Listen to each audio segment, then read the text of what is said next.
Hello my dear students, आज का जो हम लोग का लेक्चर है वो करंट इलेक्ट्रिसिटी का लास्ट लेक्चर है माय डियर। हमने आप सभी को बोला था कि 10 लेक्चर में हम करंट इलेक्ट्रिसिटी को ख़त्म कर देंगे माय डियर।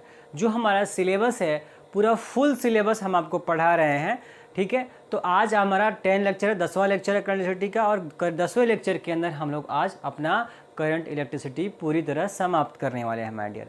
जो भी स्टूडेंट्स पूरा वीडियो देख रहे हैं, यकीन मानिए 80 प्लस मार्क्स उनका फिक्स है फिजिक्स के अंदर।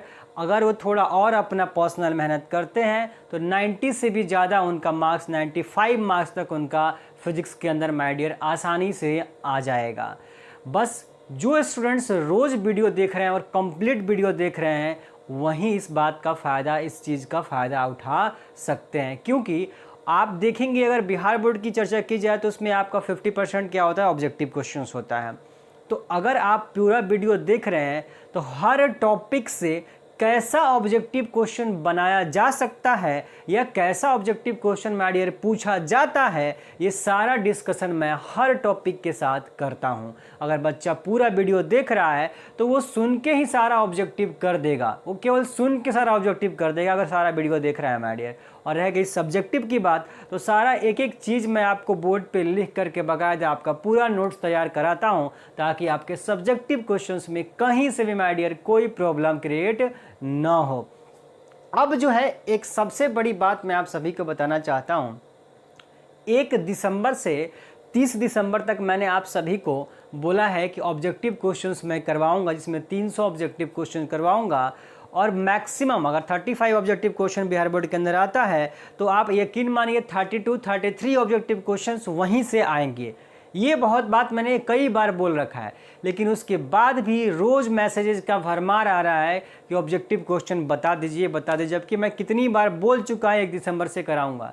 तो इसीलिए मैंने अब ये फैसला किया है कि अब जो है इस टाइम को रिड्यूस किया जाएगा और 1 दिसंबर के बजाय ऑब्जेक्टिव क्वेश्चंस जो है बहुत जल्दी ही आप सभी के लिए शुरू किया जाएगा, जो हर रोज़ शाम को 15 से 20 मिनट का एक वीडियो अपलोड होगा हर रोज़ शाम को, जिसमें सिर्फ और सिर्फ ऑब्जेक्टिव क्वेश्चंस कराया जाएगा। जो भी चैप्टर हम लोग पढ़ रहे हैं माय डियर उससे रिलेटेड वो सारे स्टूडेंट्स से बात समझ जाएं कि ऐसा नहीं है कि हम 10 दिन में सारा का सारा ऑब्जेक्टिव करा दें आपके सारे होल सिलेबस का। ऐसा नहीं होने वाला है।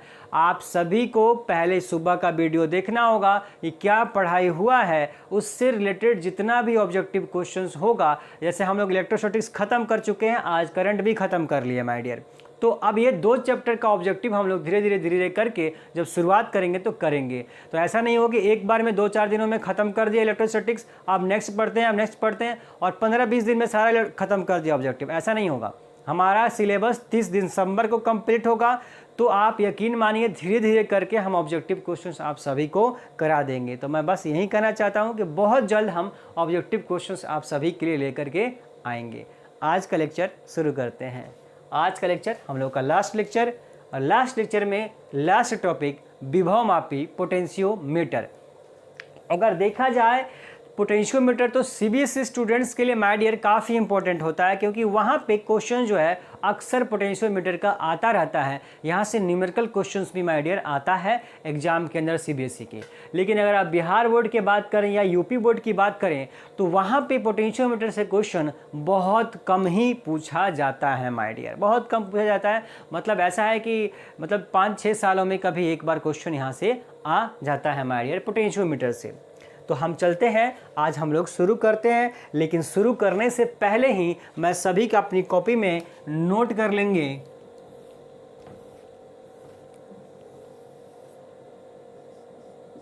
एक नोट लिखिए, फिर इस पर चर्चा करते हैं। क्यों लिखा रहा हूं ऑब्जेक्टिव क्वेश्चन? मैं अभी आपको बोला कि हर टॉपिक से क्या ऑब्जेक्टिव क्वेश्चन है मैं बताते चलता हूं। तो जो बच्चा फुल वीडियो देख रहा है वो सारा ऑब्जेक्टिव क्वेश्चंस केवल वीडियो देख करके दे सकता है माय डियर। ऑब्जेक्टिव क्वेश्चंस लिख लेंगे ये नोट में।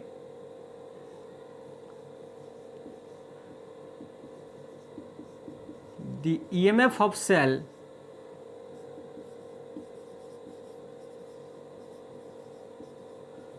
is measured by potentiometer।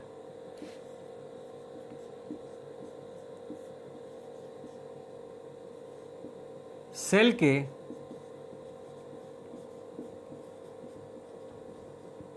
विद्युतवाहक बल की माप विभवमापी से, ऐसे लिखिए, किया जाता है।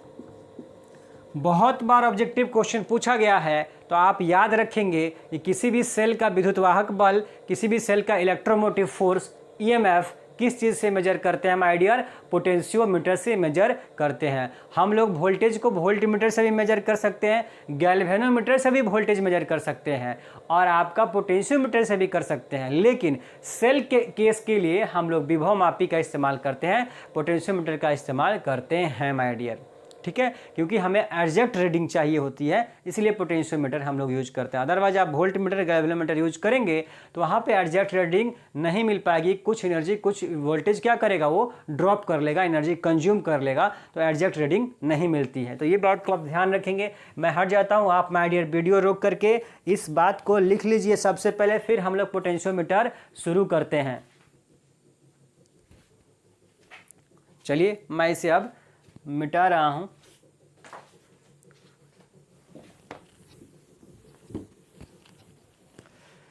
तो पोटेंशियोमीटर है क्या? नाम ही से जाइए, पोटेंशियोमीटर मतलब पोटेंशियल नापने वाली डिवाइस। ऐसी डिवाइस जो क्या करती है, विभव का माप करती है। ऐसी डिवाइस जो क्या करती है माय डियर, विभव का माप करती है, उसको क्या बोलते हैं? पोटेंशियोमीटर बोलते हैं। बोला सर वोल्टमीटर से भी मापते थे, फिर पोटेंशियोमीटर की क्या जरूरत पड़ गई?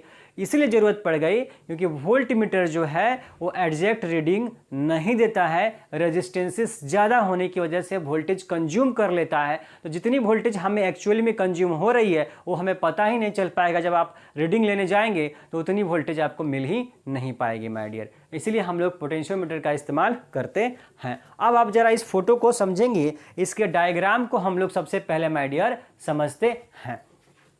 पोटेंशियोमीटर में क्या होता है, एक तार होता है ए से लेकर के बी तक, ए से लेकर के बी तक एक कंप्लीट वायर है। देखिए आप, ये देखिए ये वायर है एक, यहाँ से ए से चला, ये जो लाइन आप देख रहे हैं, ए से ये लाइन ये ऐसे गई, ऐसे गई, ऐसे गई, ऐसे गई, ये एक वायर है। किस चीज़ का बना हुआ है? कॉन्स्टेंटन का बना हुआ है। कॉन्स्टेंटन एक पदार्थ होता है, जिस तरीके से एल्युमिनियम, कॉपर, आपका ये सब पदार्थ है, लोहा, वैसे ही कॉन्स्टेंटन भी क्या होता है, एक वायर होता है, एक मटेरियल होता है जिसका हम लोग ये तार बनाते हैं माय डियर। तो ये तार हमारा किसका बना है? कॉन्स्टेंटन का बना हुआ है। इसको हमने ए और बी के बीच में लगा दिया है, दो टर्मिनल्स के बीच में हमने लगा दिया है। और ये जो वायर है ये किसके साथ जुड़ा हुआ है? बोला तांबे का, कॉपर के बने हुए छोटे छोटे स्ट्रिप हैं। इन स्ट्रिप्स के ऊपर ये क्या किया गया है? लगाया गया है, इन वायर को लगाया गया है। तो आप जो ये टुकड़ा देख रहे हैं, ये टुकड़ा देख रहे हैं, ये टुकड़ा, ये टुकड़ा, ये टुकड़ा, ये सब किसका बना हुआ है? कॉपर का स्ट्रिप है। स्ट्रिप माने पत्ती, पत्ती लगी होती है, और ये पत्ती थोड़ी सी मोटी पत्ती होती है, थिक आपका पत्ती होता है। कॉपर का बना हुआ थिक स्ट्रिप होता है, जिसके साथ हमने इस तार को लगा दिया जाता है। अब जो तार का जो बी छोर है, बी इंड है, इस बी इंड के साथ एक की को, ये रहा की, कुंजी जिसे हिंदी में बोलते हैं कुंजी, यानी जिसे आप बटन समझ सकते हैं, स्विच समझ सकते हैं कि इस स्विच को दबाएंगे तभी करंट फ्लो होगा, वो स्विच है, की है। और की के आगे एक लगा हुआ है रीस्टोट। ये कुछ बच्चे जो है जानते होंगे, कुछ बच्चे नहीं जानते होंगे। रीस्टोट क्या है? बोला रीस्टेट क्या होता है? रीस्टेट जो होता है इसका मतलब होता है वेरिएबल रेजिस्टेंस। क्या होता है माय डियर इसका मतलब? इसका मतलब होता है वेरिएबल रेजिस्टेंस। मतलब ये हुआ कि ऐसा रेजिस्टेंस जिसकी वैल्यू हम बदल सके। बोला सर ऐसा कोई रेजिस्टेंस नहीं है जिसका वैल्यू 10 ओम से आप बढ़ा के 20 ओम कर दीजिए अपने मन से। बोला बिल्कुल ऐसा हम नहीं कर सकते हैं। बोला फिर इसका मतलब क्या हुआ? मतलब ये हुआ कि ये रेसिस्टर बॉक्स एक तरह से लगा होता है यहाँ पे। मतलब पहले से दो आपका ओम, 5 ओम, 10 ओम, 20 ओम, 50 ओम, 100 ओम, 200 ओम, ऐसे बहुत सारा रेजिस्टेंसेस का कॉम्बिनेशन एक बक्से में लगा होता है और उसे नचा नचा करके हमें सेट करना होता है कि हम किस ओम का रेजिस्टेंस सेट कर रहे हैं। वेरिएबल रेजिस्टेंस का मतलब ये हुआ एक ही रेजिस्टेंस लगातार बदलेगा नहीं माय डियर, अलग अलग रेजिस्टेंसेस लगाए गए होते हैं, बहुत सारा कॉम्बिनेशन रेजिस्टेंस लगा के रखा गया है, 1 ओम से लेकर के 100 ओम तक का यहाँ कॉम्बिनेशन लगा के रखा गया है। अब आपकी मर्जी है कि हम इसमें कितना ओम का रेजिस्टेंस इसे नचा करके सेट करते हैं। तो यहाँ पे हम सेट कर लेंगे, इसीलिए इसका नाम है रीस्टोर्ड, मतलब वेरिएबल रेजिस्टेंस, ऐसा प्रतिरोध जिसका मान बदल रहा है। इसका अर्थ ये नहीं हुआ कि एक ही प्रतिरोध का मान बदल रहा है, नहीं नहीं, आप क्या करते हैं इसमें अलग अलग प्रतिरोध इसमें हम लोग सेट करते हैं माय डियर। ठीक, तो ये हो गया। अब इसके आगे लगा हुआ एक बैटरी लगा है, बैटरी माने एक से ज़्यादा सेल, 2-3 सेल लग जाए तो उसे बैटरी बोल देते हैं। ये बैटरी रह गया और बैटरी के आगे लगा हुआ एमीटर, ए से एमीटर। एमीटर क्या मेजर करता है, बोला सर करंट मेजरमेंट करता है।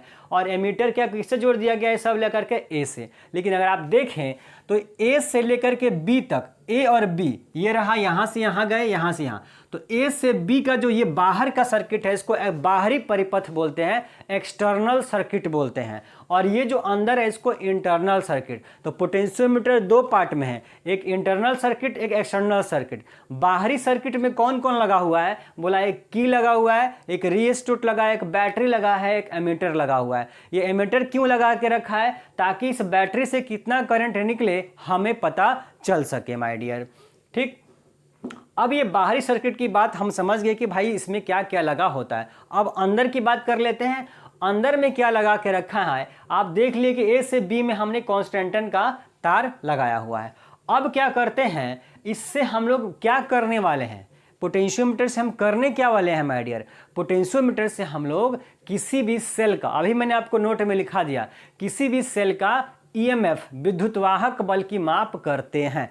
किसी भी सेल की क्या करते हैं, विद्युत वाहक बल की माप करते हैं। या इसके साथ साथ ये जो तार है, कोई सर्किट है तो सर्किट में बोला बहुत सारा वायर होगा, तो किसी भी वायर का 2 पॉइंट ले लीजिए और दोनों पॉइंट के बीच में अगर हम इसका वायर कनेक्ट करेंगे, ए और बी को कनेक्ट करेंगे, तो हमें फटाफट से पता चल जाएगा कि कितना वोल्ट है, ड्रॉपेज हो रहा है। भाई तार है तो वहाँ पोटेंशियल ड्रॉप होगा, तो उनका वोल्टेज दोनों छोर के बीच में कितना वोल्टेज ड्रॉप हो रहा है। तो अगर आपको किसी भी सर्किट का कोई भी विद्युत परिपथ लीजिए और इलेक्ट्रिकल सर्किट का कोई 2 पॉइंट आप सेलेक्ट कीजिए और दोनों पॉइंट के बीच में आप पोटेंशियोमीटर को जोड़ दीजिए, तो पोटेंशियोमीटर फटाक से क्या कर देगा, दोनों पॉइंट के बीच कितना विभवांतर है या कितना पोटेंशियल ड्रॉप है आपको बता देगा माय डियर। तो पोटेंशियोमीटर से क्या करते हैं, बोला किसी सेल का ईएमएफ मापते हैं, विद्युत वाहक बल की माप करते हैं। या किसी भी सर्किट में 2 बिंदुओं के बीच विभवांतर निकालना हो, ज्ञात करना हो, पोटेंशियल ज्ञात करना हो, पोटेंशियल डिफरेंस, तो हम इससे काम करते हैं। इसके अलावा एक से ज़्यादा सेल अगर हमको करना है, भाई एक सेल की जगह 2 सेल, 3 सेल, 4 सेल लगा दें, तो एक से ज़्यादा सेलों के ईएमएफ का रेशियो भी हम कैलकुलेट कर सकते हैं, या यूं कहें कि उनके बीच में हम तुलना, कंपैरिजन कर सकते हैं। यहाँ एक सेल लगाया, दूसरा सेल लगाया, तीसरा सेल लगाया, सब सेल का ईएमएफ मेजर कर करके हम उनके बीच में तुलना भी कर सकते हैं। या चौथी बात कि किसी भी सेल का आंतरिक प्रतिरोध, इंटरनल रेजिस्टेंस, इसकी भी माप हम लोग पोटेंशियोमीटर की हेल्प से कर सकते हैं माय डियर। ये सारी बातें थी कि इससे हम लोग क्या करते हैं। बोला अब हमें करना क्या है मेनली, अभी हमको मेनली करना क्या है, मेनली यही करना है सर कि इस सेल का ईएमएफ का माप हमको करना है, विद्युत वाहक बल की मान हमें निकालनी है।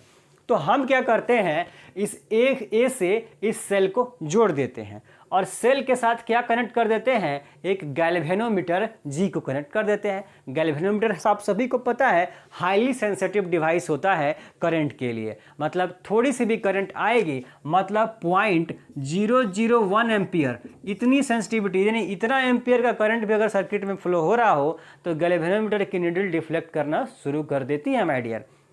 इसका मतलब ये हाईली सेंसिटिव डिवाइस होता है, कौन, गैल्वेनोमीटर। तो हमने उसको लगा के रखा है। क्यों लगा के रखा है, कि ये करंट का मेजरमेंट कर सके कि कितना करंट फ्लो हो रहा है, तभी हम क्या बता पाएंगे, इस सेल का ईएमएफ कैलकुलेट कर पाएंगे माय डियर। इस गैल्वेनोमीटर के साथ कौन लगा हुआ है, ये लगा हुआ है जे से जॉकी। जॉकी लगा हुआ है, एक ट्रायंगल के आकार का जो बना हुआ है, ये किसी मेटल का बना हुआ एलिमेंट होता है जॉकी। इसका काम यही है, इसी का मेन हमारा काम है। क्या काम है कि इस तार के ऊपर इसको खसकाना है। हमको करना क्या है आखिर, हम हाँ सोचिए। अब इसकी बात, फोटो की बात हम समझ लिए, अब फोटो की बात हम जान लिए कि फोटो में क्या क्या है, डायग्राम में क्या क्या होता है। लेकिन अब हम जानेंगे करना कैसे है, वर्किंग कैसे करता है, कैसे पोटेंशियोमीटर वर्क करता है माय डियर, इस बात को हम लोग समझते हैं। करना क्या होता है, जिस भी सेल का ईएमएफ आपको मेजर करना है वो सेल हमने यहां लगा दिया है माय डियर। ठीक, अब हम क्या करेंगे कि इस जॉकी को इस तार के ऊपर खसकाएंगे, खिसकाते रहिए, तार को एडजस्ट करते रहिए। एडजस्ट करते करते क्या होगा, आप जब भी एडजस्ट करें, अच्छा यहां से क्या कीजिएगा, की को पहले दबा दीजिएगा, की को यहां से प्रेस कर देंगे ताकि यहां सर्किट में करंट फ्लो हो। जब सर्किट में करंट फ्लो होने लगेगा उसके बाद क्या करेंगे, इस जॉकी को इसके ऊपर आप क्या करेंगे, एडजस्ट करेंगे, मूव करेंगे, खसकाएंगे। जब आप खिसकाएंगे, एडजस्ट करेंगे तो हमें कोई एक ऐसा पॉइंट मिलेगा जहां पर इस गैल्वेनोमीटर का जो नीडल है वो डिफ्लेक्ट नहीं कर रहा होगा।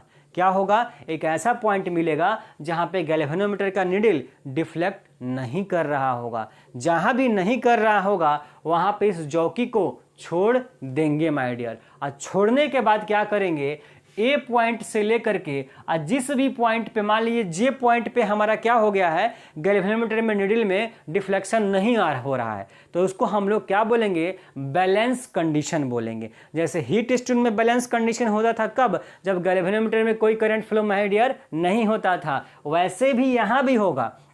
जब हमारा गैल्वेनोमीटर में कोई करंट नहीं फ्लो हो रहा होगा तो इसको हम लोग बैलेंस कंडीशन बोलेंगे। और उस कंडीशन में हम लोग क्या करेंगे कि ए से लेकर के जे तक लेंथ का मेजरमेंट कर लेंगे। कितना लेंथ है, मान लीजिए 10 मीटर है और ये 5 मीटर है, तो 10 और 5 कितना हो गया, 15 मीटर लेंथ हो गया। बस हमें यही काम करना है। ये एक प्रैक्टिकल डिवाइस है जो आपके स्कूल कॉलेज में भी मिल जाएगा, जहां पे आपको बस यही करना होता है कि जॉकी को खसकाइए, जहां गैल्वेनोमीटर में डिफ्लेक्शन 0 है वहां छोड़ दीजिए और ए से उस जे की लेंथ को मेजरमेंट कर लीजिए माय डियर। यही काम किया जाता है। बोला ठीक है, वो कर लेंगे। और उसको करने के बाद हम लोग पोटेंशियल कैसे निकालेंगे वो थोड़ी देर में चर्चा करते हैं। फिलहाल आप इसके बारे में आप कुछ लिख लीजिए।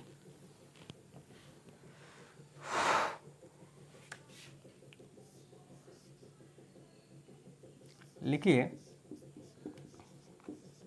It is an electrical device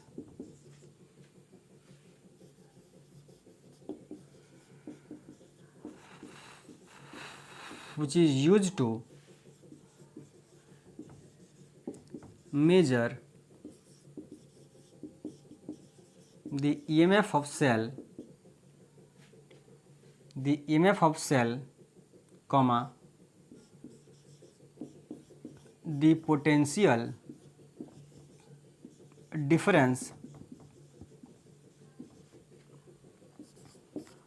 between two points on the circuit, comma, and लिख लीजिए, कॉमा के एंड लिख लीजिए, and used to find the internal resistance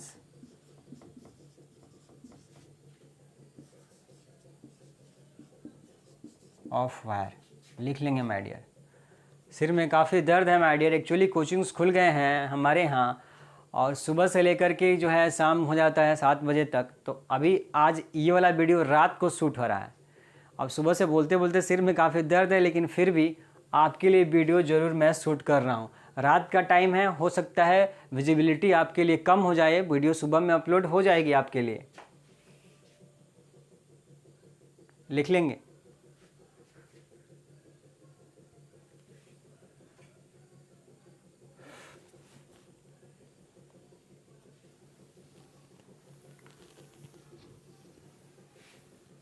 Hindi में लिख लेंगे, वीडियो रोक करके आराम से लिख लीजिएगा माय डियर। कोई दिक्कत नहीं है।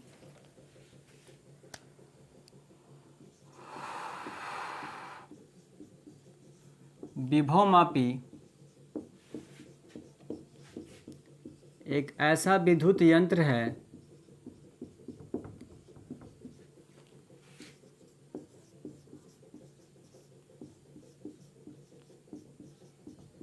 जिसकी सहायता से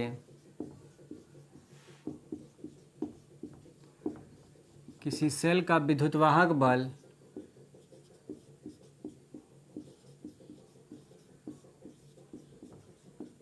कॉमा कि सेल का विद्युतवाहक बल कॉमा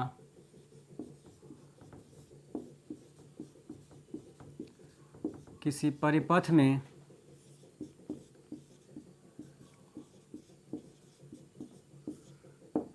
दो बिंदुओं के बीच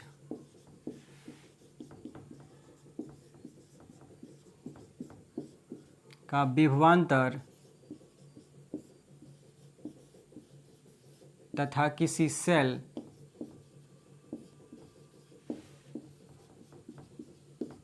के आंतरिक प्रतिरोध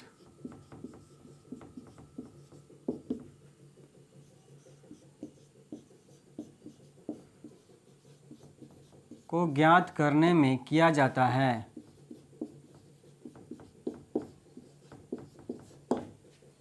हिंदी मीडियम के बच्चे लिख लेंगे माय डियर। मैं अलग हट जाता हूँ, वीडियो आप रोक करके लिख लीजिएगा, ठीक है। चलिए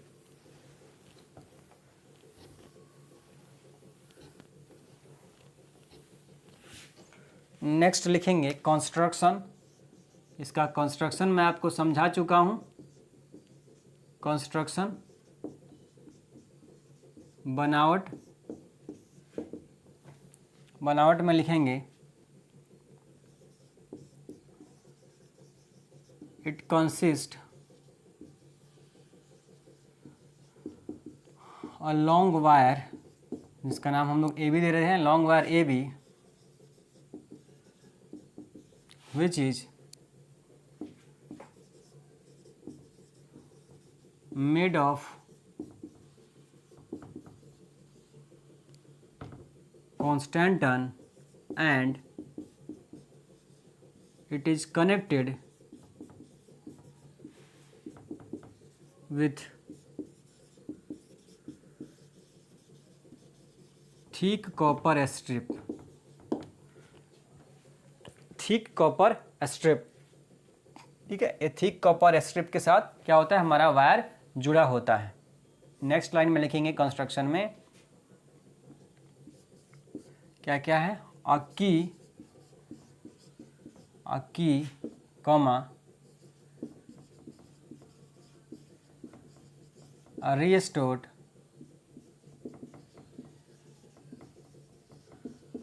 a battery and an emitter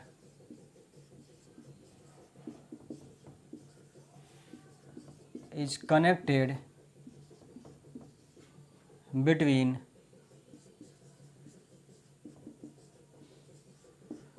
terminal A and B. Point A और बी के बीच में हमारा एमीटर बैटरी रिस्टोर की क्या होता है, कनेक्टेड रहता है माय डियर। लिख लीजिए इंग्लिश मीडियम के बच्चे आराम से माय डियर, आप वीडियो पॉज कीजिए और लिख लीजिए।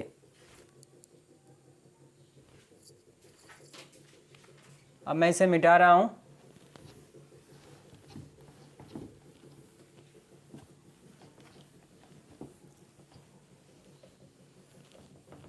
हिंदी में लिख देता हूं, बनावट में हिंदी में लिख लीजिए। हिंदी में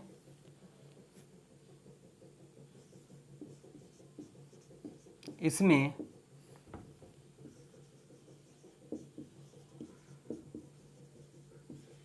कॉन्स्टेंटन का बना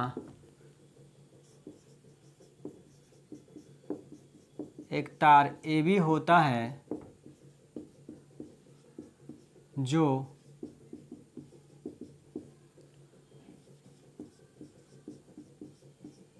तांबे के मोटे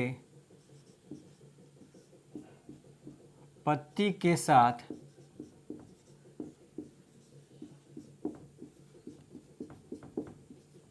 जुड़ा होता है। फिर लिखेंगे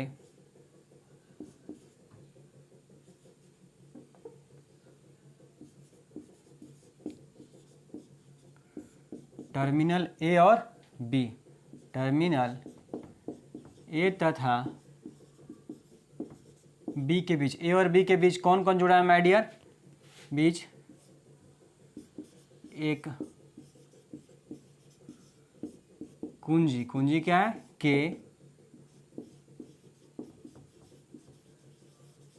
एक रीस्टोर्ड आर एच,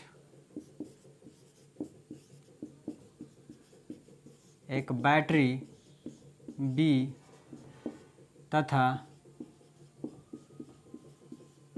एक एमीटर ए जुड़ा होता है। जो चीज़ें सर फोटो में हम आइडिया वो हमने लिख दिया। अब बाकी चीज़ों को वर्किंग में लिखेंगे। हिंदी मीडियम के बच्चे वीडियो रोकिए माय डियर, लिख लीजिए। अब मैं मिटा रहा हूँ। चलिए अब लास्ट इसमें क्या है? बोला वर्किंग है, क्रिया विधि। देखिए माय डियर, क्रिया विधि में क्या है, जल्दी से समझ लेते हैं। क्रिया विधि में क्या है? सबसे पहले हम लोग क्या करते हैं, इस रीस्टोर्ड की वैल्यू ऐसे फिक्स करते हैं, इस वेरिएबल रेजिस्टेंस की वैल्यू ऐसे फिक्स करते हैं माय डियर, जिसकी वजह से इस सर्किट में ऐसा करंट फ्लो हो, कैसा करंट फ्लो हो, ताकि ए और बी के बीच में जो हमारा तार लगा हुआ है, ये ए और बी के बीच में जो तार लगा है, यानी ए और बी दोनों पॉइंट्स के बीच में जो विभवांतर पोटेंशियल डिफरेंस क्रिएट हो, वो पोटेंशियल डिफरेंस की जो वैल्यू हो वो इस सेल के ईएमएफ से ज़्यादा हो। हम ऐसा चाहते हैं कि ए और बी के बीच में जो पोटेंशियल क्रिएट हो, इस तार में जो पोटेंशियल ड्रॉप हो, वो पोटेंशियल ड्रॉप की वैल्यू इस सेल के ईएमएफ से क्या हो? ज़्यादा हो। इसी तरह से हम यहाँ से करंट सप्लाई करते हैं, ताकि रेजिस्टेंस की वैल्यू हम लोग ऐसे एडजस्ट करेंगे कि हमारा करंट जो यहाँ आए वो इतना करंट सप्लाई हो कि यहाँ पे जो पोटेंशियल ड्रॉप हो ए से बी, वो पोटेंशियल ड्रॉप ज़्यादा हो इस सेल के ईएमएफ की तुलना में। अगर ज़्यादा होगा तभी हमारा सर्किट क्या होगा? इस बैटरी के अकॉर्डिंग चलेगा माय डियर। ठीक, अब हम लोग क्या करेंगे कि ऐसा जॉकी को, इस जॉकी को इसके ऊपर खसकाएंगे। तो मान लीजिए, सपोज कीजिए कि किसी पॉइंट पे, ये सब कहानी मैं लिखाऊंगा नहीं माय डियर, जस्ट समझा रहा हूँ, इस बात को समझिए। तो इस जॉकी को हम इसके ऊपर क्या करेंगे? इस वायर के ऊपर हमें खसकाना है, यही काम है हमारा। जॉकी को खसकाएंगे। मान लीजिए किसी टाइम पे G1 पे हम जॉकी को रखते हैं। तो G1 पे जब जॉकी को रखेंगे और ए और J1 के बीच की हम क्या कर लेंगे? लेंथ मेजरमेंट कर लेंगे। तो यहाँ पे हम देखेंगे कि जो यहाँ पे वोल्टेज ड्रॉप हो रहा है, जो ए और J1 इसके बीच में जो वोल्टेज ड्रॉप हुआ, वो वोल्टेज ड्रॉप मान लीजिए 10 वोल्ट है, 10 वोल्ट है माय डियर। और इस सेल का ईएमएफ कितना है? बोला 12 वोल्ट है। इसका मतलब इसकी ताकत ज़्यादा है, ये वोल्टेज ज़्यादा है, तो इस 10 वोल्ट को क्या कर देगा? इसके इफेक्ट को कम कर देगा, और ओवरऑल जो इफेक्ट होगा, यहाँ से करंट क्या होगा? फ्लो होगा सर्किट के अंदर। ऐसा होता है भाई, जिसका इफेक्ट ज़्यादा होगा उधर से उसका इफेक्ट ज़्यादा हो जाता है, मतलब जिसकी वैल्यू ज़्यादा होगी उसका इफेक्ट माय डियर ज़्यादा होता है। तो बोला अगर यहाँ 10 वोल्ट ड्रॉप हो रहा है और इसकी वोल्टेज, अगर इसकी ईएमएफ 12 वोल्ट है, तो इसका इफेक्ट ज़्यादा होगा। तो करंट का जो डायरेक्शन हो जाएगा वो ए से लेकर के J1 और E की तरफ हो जाएगा। ए से गया J1 और ए से J1 से E की तरफ आपका करंट का डायरेक्शन होगा। आप ऐसे कर सकते हैं, E से A J1 की ओर करंट डायरेक्शन होगा। अब हम क्या करते हैं कि हम जॉकी को वापस से खसकाते हैं। अच्छा, जब हम ऐसा कर रहे होते हैं कि ए से J1 हम जाएंगे और हम देखेंगे कि भाई कुछ पोटेंशियल ड्रॉप हुआ है, तो करंट तो सप्लाई हो ही रहा है, इसमें करंट तो सप्लाई हो ही रहा है। तो हम करंट जब सप्लाई होगा तो माय डियर जो गैल्वेनोमीटर होगा उसका नीडल क्या होगा? डिफ्लेक्ट करेगा जो करंट। तो बोला ठीक है, बिल्कुल डिफ्लेक्ट करेगा। मान लीजिए ये डिफ्लेक्शन कैसा हो गया हो? एंटी क्लॉकवाइज, यहाँ से इधर की ओर डिफ्लेक्ट कर गया। अब हम क्या करते हैं? इस जॉकी को वापस से खसकाते हैं, और खसका के मान लीजिए J2 पे लेके चले जाते हैं। तो J2 पे लेके जाएंगे तो हम क्या करेंगे, A से J2 तक का क्या कर लेंगे, हम लेंथ मेजरमेंट करके पोटेंशियल देख लेंगे कितनी पोटेंशियल है मान लीजिए। ठीक, तो पोटेंशियल देखेंगे तो मान लीजिए इसको पहले J2 मान लीजिए, ठीक है, आप चाहें कोई दिक्कत नहीं है, कोई दिक्कत नहीं है, H1। अब हम लोग क्या करते हैं, AJ2 की बात करते हैं। अब जब AJ2 की बात करते हैं तो यहाँ का पोटेंशियल ड्रॉप हम लोग देखते हैं, मान लीजिए कि 20 वोल्ट है और इस सेल का EMF कितना है, वो तो 12 वोल्ट है। यहाँ का पोटेंशियल ड्रॉप मान लीजिए ज़्यादा मिल गया हमको, तो ज़्यादा मिल गया पोटेंशियल ड्रॉप, इसका मतलब ये हो गया कि यहाँ पे जो करंट फ्लो हो रहा होगा, वैसे केस में जो करंट का डिफ्लेक्शन होगा वो दूसरी साइड होगा। इधर यहाँ पे A से J1 के केस में अगर हमारा पोटेंशियल ड्रॉप कम था इस सेल के EMF से, तो वैसे केस में गैल्वेनोमीटर की सुई इधर डिफ्लेक्ट कर रही थी। पर अगर इसका जो आपका EMF था, सेल का जो EMF था 12 वोल्ट, उससे ज़्यादा अगर पोटेंशियल ड्रॉप हो रहा है वायर में जिस पॉइंट पे, उस केस में गैल्वेनोमीटर डिफ्लेक्ट दूसरी साइड कर जाता है।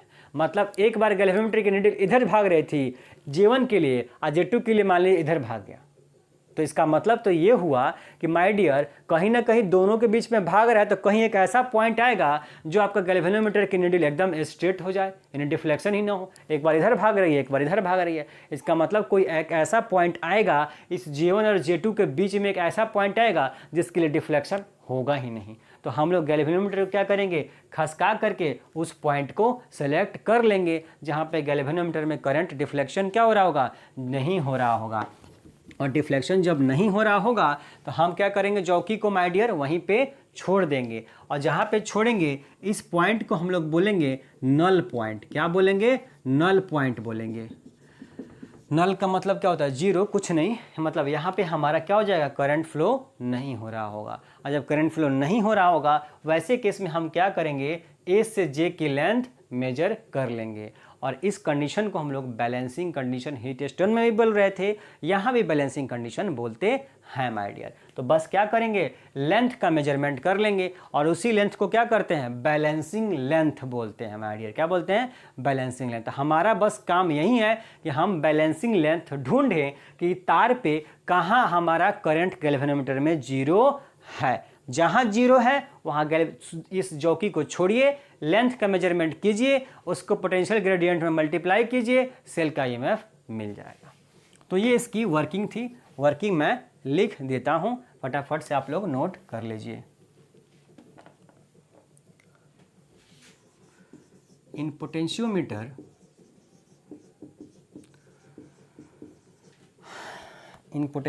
सिर में काफ़ी दर्द हो रहा है my dear.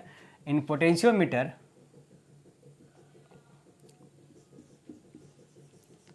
a cell E is connected with galvanometer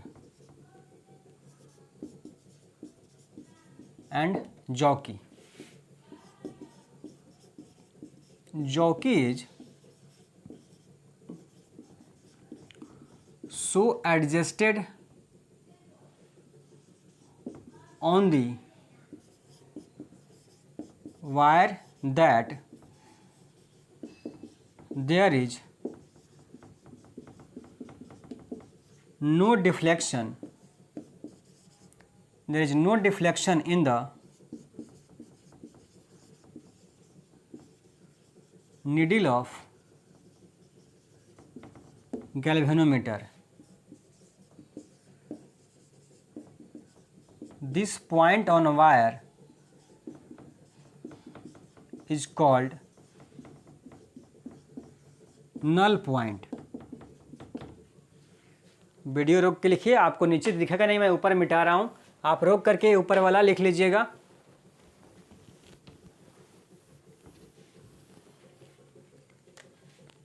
Called null point and this condition is called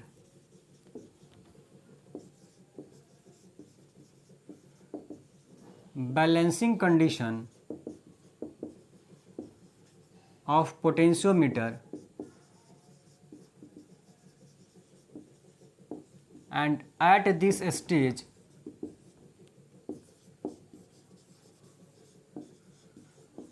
we measure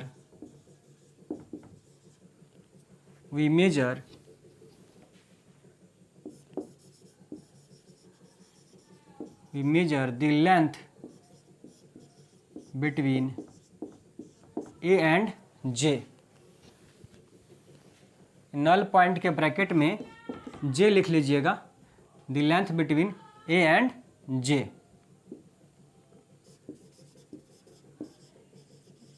this length is called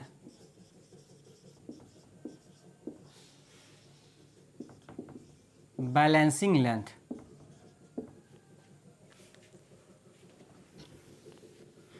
आप वीडियो रोक करके माय डियर लिखते रहिएगा। नेक्स्ट लाइन में लिखिए, last line, at balanced condition the potential drop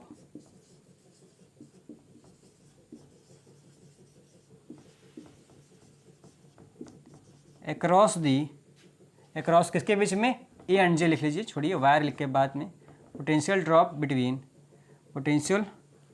drop across the point A and J is equal to the EMF of cell। बस ये थी वर्किंग माय डियर, बस थ्योरी है, लैंग्वेज है इसके अंदर माय डियर, बाकी कोई डेरिवेशन वगैरह नहीं है। ये आपका एक इंस्ट्रूमेंट है, तो इंस्ट्रूमेंट में आपको केवल स्टोरी होती है, कहानी होती है, लिखना होता है। अब मैं इसे मिटा रहा हूँ और हिंदी मीडियम के बच्चों के लिए फटाफट लिख देता हूँ। आप वीडियो रोक करके लिख लीजिएगा माय डियर, ठीक है। चलिए क्रिया विधि में लिख लेंगे माय डियर, हिंदी मीडियम के बच्चे क्रिया विधि में जल्दी से लिख लीजिए। लिखिए, इसमें एक सेल के ब्रैकेट में ई, एक सेल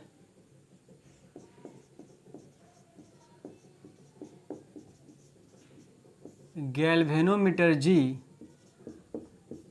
तथा जॉकी जे के साथ जुड़ा होता है। जॉकी को तार AB पर इस प्रकार एडजस्ट किया जाता है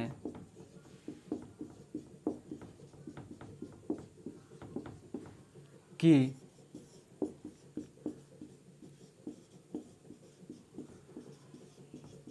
गैल्वेनोमीटर में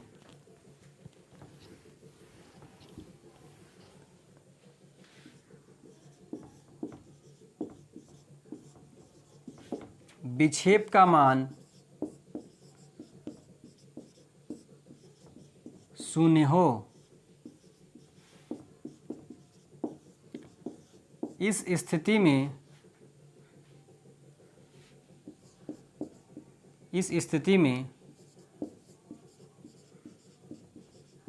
विभवमापी को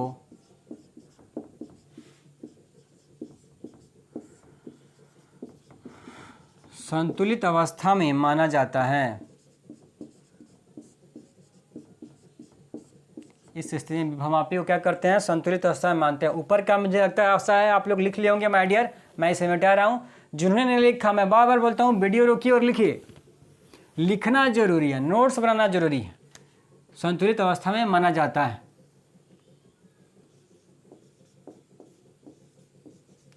तथा इस स्थिति में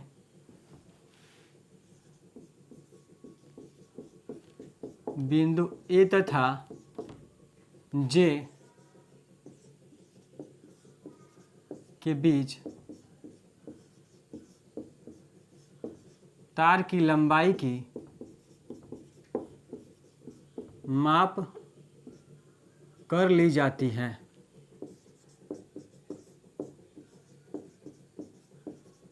तथा इसे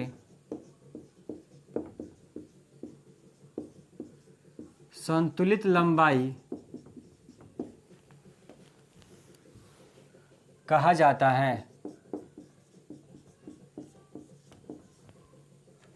लास्ट लाइन लिखेंगे,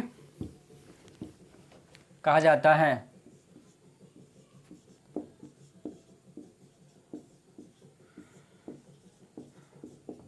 संतुलित अवस्था में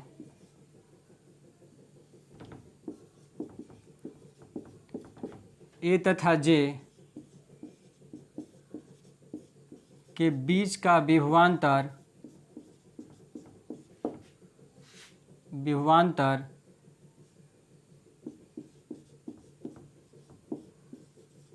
सेल के विद्युतवाहक बल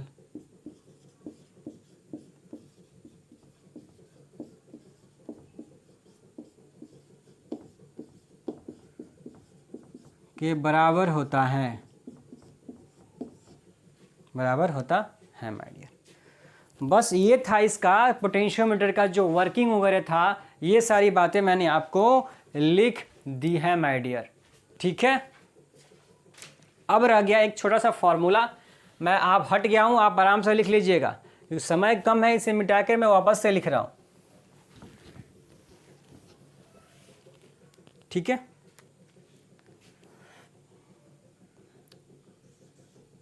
if R is equal to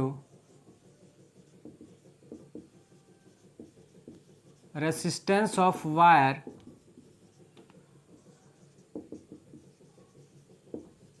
per unit length,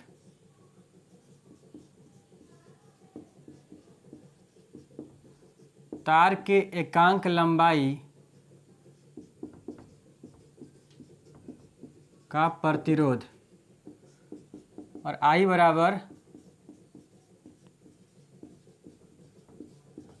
तार में प्रवाहित धारा, करंट इन वायर। तो क्या होगा my dear,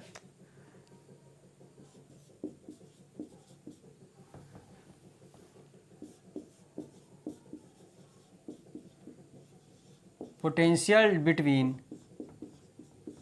A and J, A और जे के बीच विभव कितना होगा? बोला विभव भी इक्वल टू सर क्या होता है, आई इंटू आर होता है। तो बोला सर आई इंटू आर, ये कैसे पता करेंगे? तो ये हो गया आई और आर, जो रेजिस्टेंस है हमारा आर है, रेजिस्टेंस आर क्या है, टोटल रेजिस्टेंस है। ये हमारा आर क्या है? बोला सर टोटल रेजिस्टेंस है।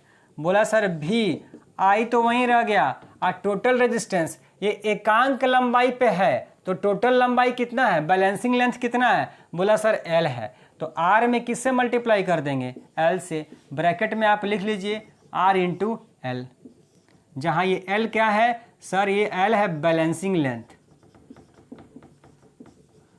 एल क्या है? बैलेंसिंग लेंथ है।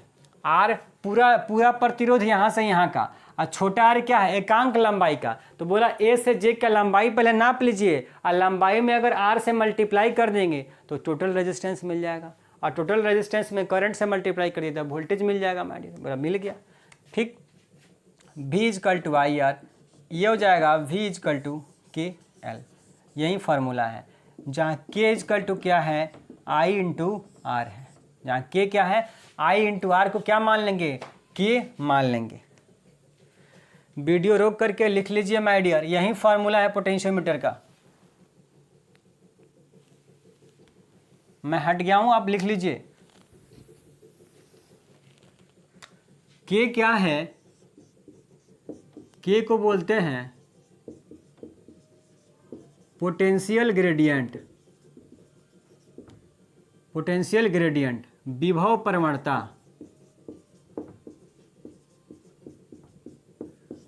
विभव प्रवणता माने तार के एकांक लंबाई पर कितना पोटेंशियल ड्रॉप हुआ है। मान लीजिए ए से जे के बीच की लेंथ हमको 10 मीटर मिल गई, तो 10 मीटर से नहीं मतलब है, ए से जे का लेंथ अगर 10 मीटर है तो हम पूछ रहे हैं 1 मीटर पे कितना पोटेंशियल ड्रॉप हुआ है।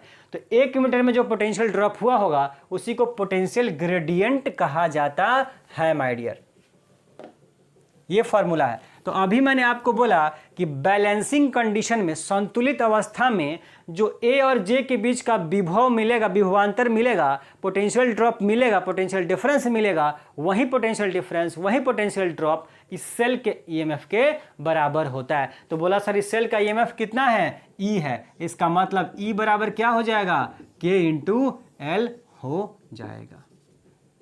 तो बस अगर आपको बैलेंसिंग लेंथ आप कहीं से निकाल लें, एल आपको पता कर लेना है, के में मल्टीप्लाई करेंगे, सेल का ईएमएफ हम निकाल लेंगे, is equal to K into L.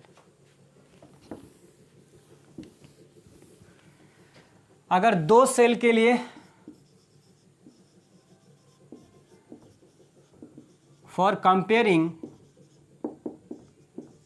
EMF of two cell, दो सेल का कंपेयर करना है तो E1 by E2 is equal to